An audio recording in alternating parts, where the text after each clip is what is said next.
Welcome back to your own YouTube channel H for Hindi 1 to 1 advance English structure का 108वां अध्याय आप लोगों के लिए हाजिर है। शुरुआत करने से पहले सब्सक्राइब लाइक और शेयर जरूर कर दीजिएगा। सबसे पहली चीज कि ये स्ट्रक्चर क्या है जो मैं आज डिस्कस करने वाला हूँ।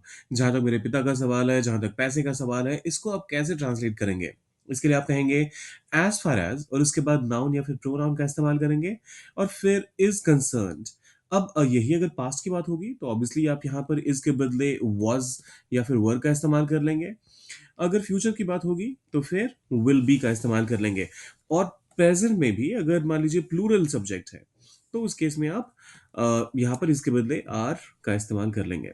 तो वो तो ऑब्वियस सी चीज है। आइए करते हैं शुरुआत। एग्जाम्पल के माध्यम से आप बेहतर समझ पाएंगे कि इनको ट्रांसलेशन में कैसे यूज करना है। जहां तक मेरे पिता का सवाल है, as far as my father is concerned, as far as my father is concerned, उन्हें यह निर्णय पसंद नहीं आया।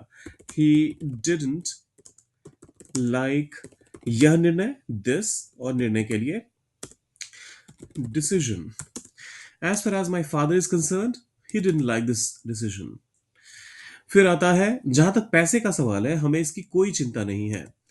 तो इसके लिए आप कहेंगे as far as money is concerned, हमें इसकी कोई चिंता नहीं है। तो इसके लिए आप कहेंगे वी। अब इसे दो तरीके से आप ट्रांसलेट कर सकते हैं। जो इसका सेंस है उसको देखते हुए आप कह सकते हैं we have no worries at all, या फिर आप कह सकते हैं we don't worry at all, हमें इसकी कोई चिंता नहीं है, we don't worry about it. ये भी आप कह सकते हैं। तो तीन अलग अलग तरीके। और इनफैक्ट जो इसमें सबसे ज्यादा बेहतर ट्रांसलेशन हो सकता है ट्रांसलेशन पॉइंट ऑफ व्यू से, तो इसके लिए आप यही कह सकते हैं, आप को यूज करना चाहिए we don't worry about it at all. So as far as money is concerned, we don't worry about it at all. जहां तक आपकी नौकरी का सवाल है, मैं आपको शुभकामनाएं देता हूं। As far as your job is concerned, मैं आपको शुभकामनाएं देता हूं। I wish you the best. I wish you the best. I wish you all the best. अब आप आपकी मर्जी है इनमें से किसका इस्तेमाल करना चाहेंगे।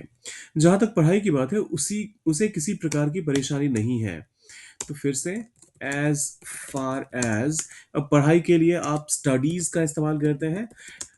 स्टडीज आर कंसर्न हो जाएगा, फिर ऑब्वियसली उसे किसी प्रकार की परेशानी नहीं है।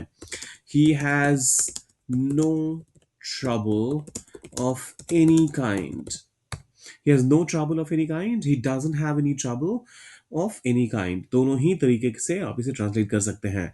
जहां तक इस परियोजना का सवाल है, as far as this,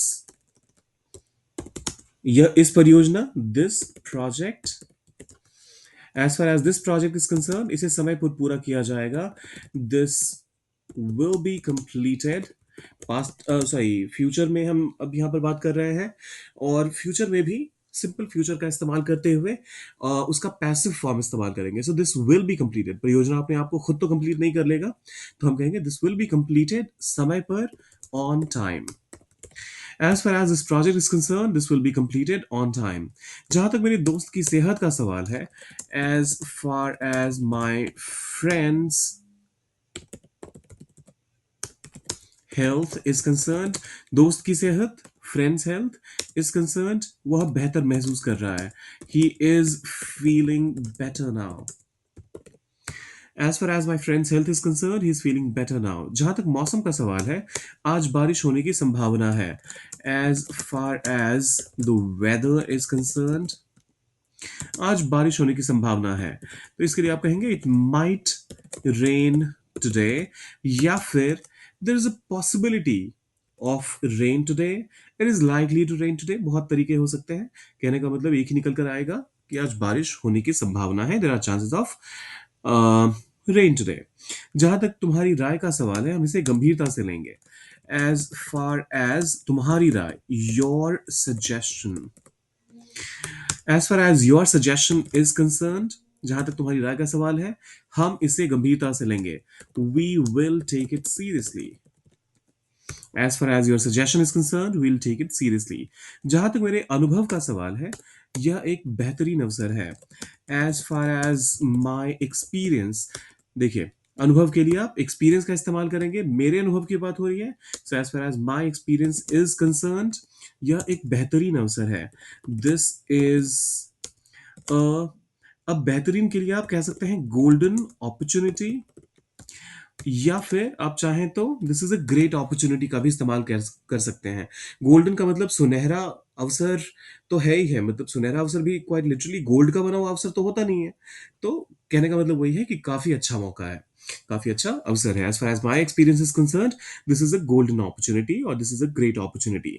जहां तक इस कंपनी का सवाल है, इसका भविष्य उज्जवल दिखता है. जहां तक इस कंपनी का सवाल है, as far as this company is concern, इसका भविष्य उज्जवल दिखता है. इसे कैसे ट्रांसलेट करेंगे? सोचिए, डालिए कमेंट बॉक्स में, और जाने से पहले सब्सक्राइब, लाइक और शेयर करके जाइएगा. मिलते हैं जल्दी.